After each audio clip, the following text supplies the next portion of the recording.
What's up, guys? This is Black Scout Survival, and today we're going to be talking about Gray Man Escape and Evasion tools. And don't get the misconception that this is, urban survival tools. This is, escape and evasion. You're captured, you're trying to get away or whatnot. And this isn't. We're not talking about getting captured by the police either. I hear a lot of people say that. Well, if the cops catch you, this and that. That's not what we're talking about. Because if you're trying to get away from the police, it's because you've done something wrong, and I don't want to help you out anyway. So this is you're in a foreign country, or you're in domestic, in the U.S. and you get captured or whatnot. Kidnappings happen all the time. The number 2 kidnapping place in the world is Arizona.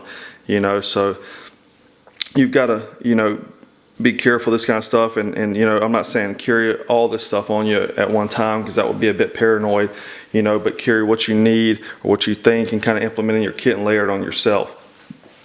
We're first going to start talking about handcuff, things to get on handcuffs. You got standard bobby pins. You can either pick or shim with these, and these things can be hidden on your person anywhere. They're nondescript. Nobody even pays attention to these, so that's something good to have in your kit. They cost $1 and they can do pretty much anything here on this table they can do. So these are good to have on you. You don't have to spend a lot of money to be prepared.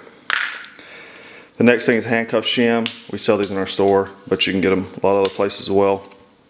It's just basically a piece of metal, and it shims down in between the handcuff and gets you out. It's very quick, but it doesn't work on double lock handcuffs. Most time law enforcement does that. A lot of people say, well, these don't work if the cops get you. Like I said, I'm not trying to tell you to evade capture from the police. I'm talking about, illegal custody. But we sell straight ones and the key style. But like I said, you can get these pretty much anywhere. Tech has these. This is a cord pull that, you can tie on your jacket and it be hidden in plain sight, basically, just like that. So it's like a lanyard pull for your jacket, but it's just a handcuff key. It doesn't have the tip for the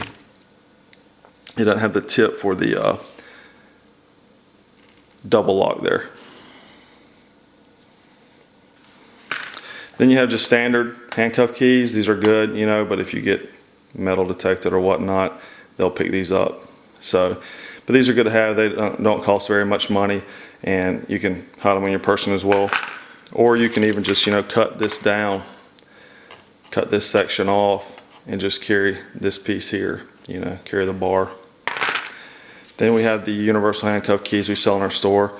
This is one broken out of the circle here, and this is just to help you, hide it on your person. But you see it has the tip for the double lock, and they're very small, and you can hide them out anywhere. And we'll do a video where you can hide all this stuff in the future. And then there's the pin cap handcuff key sold by Tech. Just put on a big pin, just the disposable type, the kind that you see for like $5 or $4 or whatnot, and just you can hide on your person. It's very nondescript. All right, guys, we're not going to talk about navigation. And these are just a few small button compasses that we sell in our store. This is a 10 millimeter here, very small. This is a 14 millimeter. And these are, good to hide on your person or whatnot. Being able to know your direction in a E&E situation is paramount, because you need to know cardinal directions to make sure you're not going around in circles or, putting yourself in a bad situation where you can get recaptured. So having a few small button compasses are great. You can hide these on your person, but you can get these in our store, and you can get them at a lot of other retailers out there. And they're good to have in your survival kits as well. This right here, and I'm gonna bring this in closer. This is a nickel from Tech, and it's magnetized.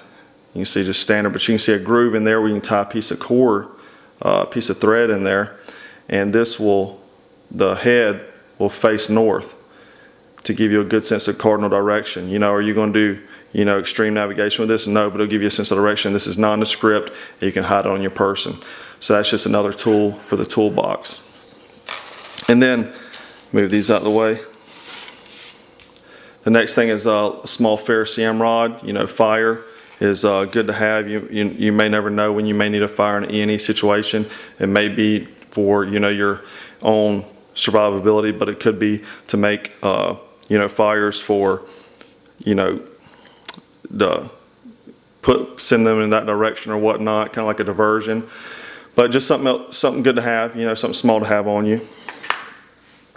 We're now going to talk about cutting tools, and first we're going to talk about neck knives, actual neck knives. Here's two here, and these are just small neck knives you wear around your neck, and these are good for last ditch blades, but in a situation where you've been, you know, patted down or whatnot, they would probably find these. But if they don't, there's something good to have, and you know, they're a fixed tool and you can do a lot with them. All right guys, so now we're going to talk about cutting tools, and cutting tools are probably the most important thing in a E&E situation. You know, having a sharp edge can do a lot of things, and we're just going to talk about a few varieties here. Here's a diamond wire blade. We sell these in our store to members. If you're a member, you can pick these up, but it will cut through, you know, steel or whatnot. Here's a few hook blades. We also sell these in our store, but I think a few other places you can get them from. And also I think one of the SOG tools, you can buy the replacement parts, and it has one of these type of hook blades, and those are just nondescript. You can tie them up behind your back to cut yourself out of flex cuffs if need be, and I'll do a video on that in the future. Here is a ceramic razor blade. This is in a sleeve, protective sleeve, so you don't cut yourself, but you can hide these anywhere, and unlike the other two, these are, you know, can't be metal detected. They can be hidden on your person quite well.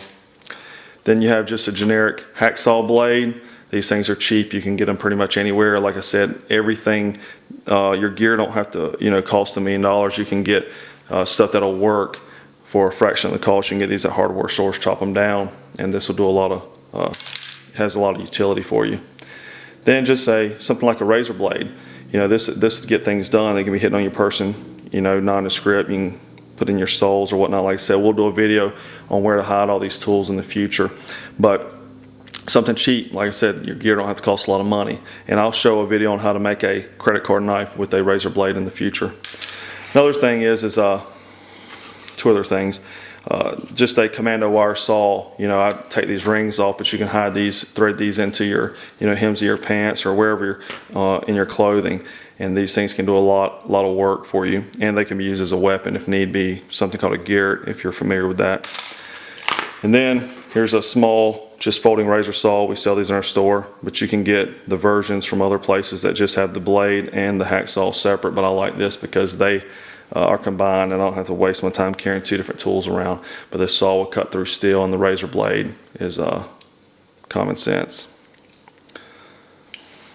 All right, following cutting tools, this is a cordage. This is Kevlar cordage. This will cut through flex cuffs, zip ties, and all that kind of good stuff, rope, paracord, and just good to have cordage. And you can hide this, you know, virtually anywhere on your person without anybody kind of taking notice to it. So something good to have.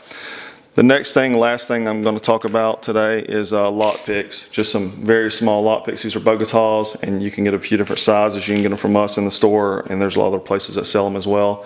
But these are just small titanium, non-magnetic, you know, lock picks. And you never know in any situation, you may have to, you know, pick your way into something or out of something. So these are something good to have, and you know, virtually is weightless, and you can hide them on your person. But hopefully, you know, you got something from this, and it helps you in, you know, setting up your gray man E&E gear. But like I said, this stuff doesn't have to cost a lot of money. You can find a lot of it in your local stores, like these, you know, bobby pins here. But check out blackscoutsurvival.com for more tips and tutorials. If you like what you've seen, please like and share and subscribe. And hopefully you don't ever have to use this in a real life situation. This was Black Scout Survival. Thanks for watching.